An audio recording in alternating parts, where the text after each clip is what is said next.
elk hunting in Maryland when he felt drawn to pay a visit to a Civil War battlefield. I had never read a book on the Civil War or a magazine or anything. I'd seen a few of the Ken Burns series that came out on PBS and was very impressed with them. The Battle of Antietam claimed the lives of more than 7,000 men in a single day of fighting. While Jeffrey was eager to see the site, his wife had soon had enough. Jeffrey saw some things and he said, "Let me go explore and you can sit in the car." And he disappeared on me. And never really discussed anything when he came back. I wandered over to the sunken road alone, and all of a sudden I was struck with an anxiety reaction. I couldn't breathe. I started crying. I thought maybe I was having a heart attack. I didn't have any pain, just a mass of different emotions all traveling through me. So after a while, the feeling subsided a little bit. I can't tell you to this day whether I stood in this spot here for 5 minutes, 10 minutes, or half an hour. But I know when I got up out of the road, I felt like I had run a marathon. Went back to the car. I didn't tell my wife anything because I didn't want to disturb her, and how was I going to explain it to her? I didn't understand it myself. I think Jeffrey didn't talk about it because he didn't know how I would react. And I think he had to put it all together in his own mind. The first clue to what had happened would come 18 months later. At a friend's Halloween party, Jeffrey got a reading from a psychic. She asked me if I believed in reincarnation. And I said, yes, and she said, well, there's kind of a question mark there. And I explained to her about down at the sunken road. And she's nodding her head, and she's saying, yes, that's because you died there. You hung around for a long time. She said, you were hovering over your body, and you were very angry, and you yelled, no. And I said, for some unknown reason, I just said to her, not yet. She says, yes, like not yet. Jeffrey was stunned, but he still had no idea what it all meant. So I just figured that was it. The soldier died, and on the way home, my wife had asked me, she said, what kind of soldier do you think you were? And I said, I have no idea. So the next day, I remembered the Civil War magazine. That revelation led him to a second clue. Back in 1991, Jeffrey had bought a Civil War magazine at Antietam, but he had never read it. As my eyes were skimming down the page, they caught a two-word quote, and it said, not yet. The same thing I'd said to the palm reader. And the hair stands up on the back of my neck. So now I read the story that tells about John Gordon with the 6th Alabama. His men were in the sunken road. The Union troops were getting closer. His men wanted to shoot, and he just told them, not yet. He kept yelling at them, not yet, wait for the orders from the center. So I look at the photograph on the page next to the one I'm reading, and it says, General John B. Gordon. And I looked at the face, and I know the face well. The facial resemblance between the two men was striking. Was it possible that Jeffrey Keane was the reincarnation of General Gordon?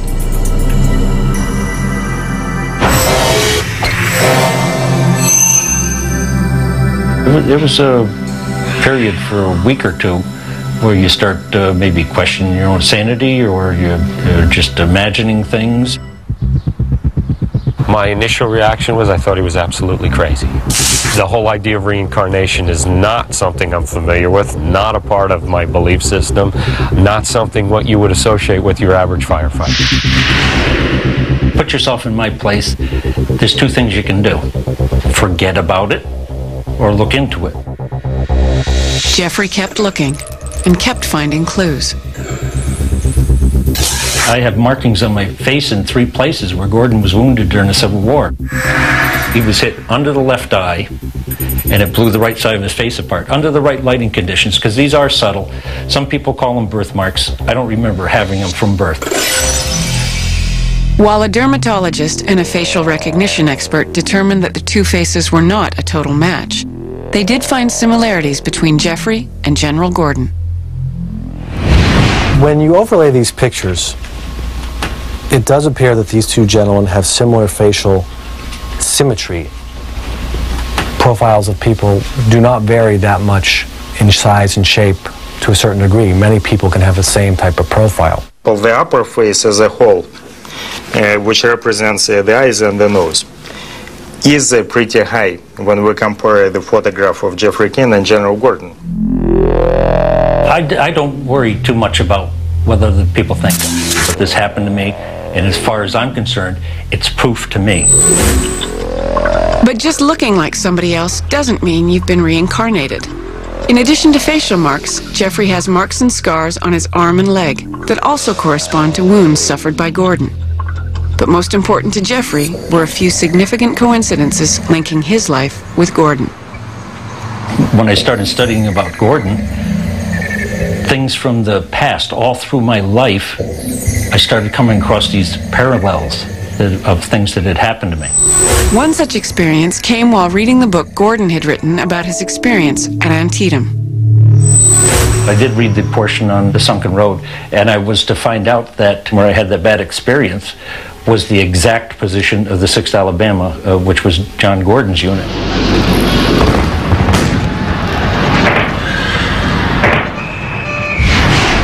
Perhaps the most convincing piece of evidence came with a parallel experience that happened the night Jeffrey turned 30.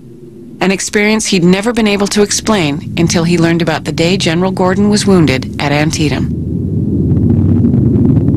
I was in the fire department at that time, went to the VFW with my brother and some of the other firefighters. At 12 o'clock at night, it became September 9th, my 30th birthday. And when we were leaving, I got such a horrendous pain in my jaw and down into my neck and everything that I told my brother to get me to the hospital. He did EKGs, all kinds of tests, blood pressure, this, that. After a few hours, the pain subsided, went away. That was it. We obtained records from Jeffrey's visit to Norwalk Hospital on September 9th, 1977. And the doctor's report confirmed Jeffrey's story. Gordon was born in 1832. The Battle of Antietam was fought in 1862. He was 30 years old when he was shot through the face. So here I ended up in the hospital on my 30th birthday with pains that mimicked the worst wound that Gordon received at Antietam when he was 30 years old. For Jeffrey, it was the final proof that he had been General John B. Gordon in a previous life.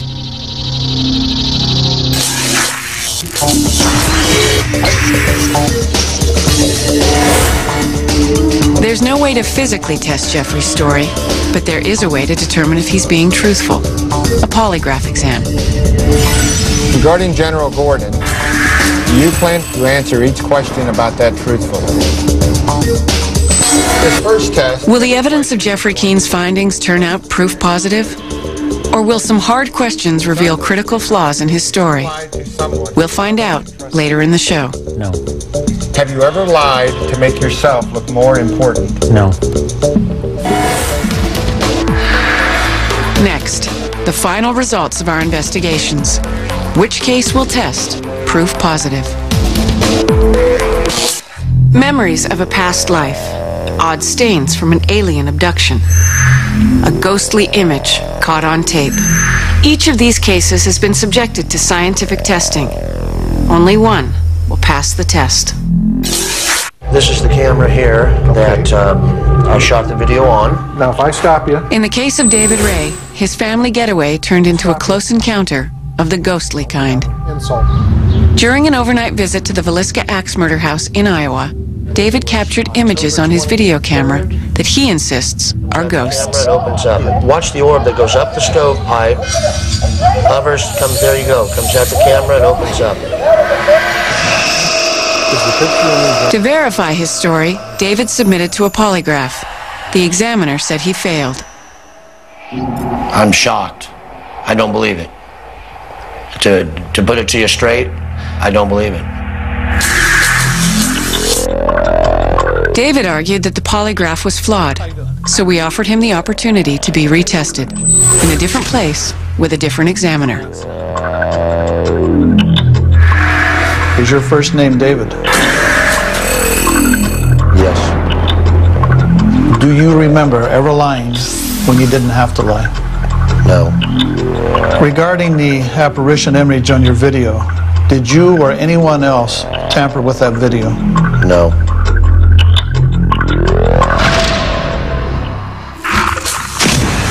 So how did David Ray do in his second confrontation with the lie detector? The physiological responses to those relevant issues indicated deception. In other words, they were not truthful.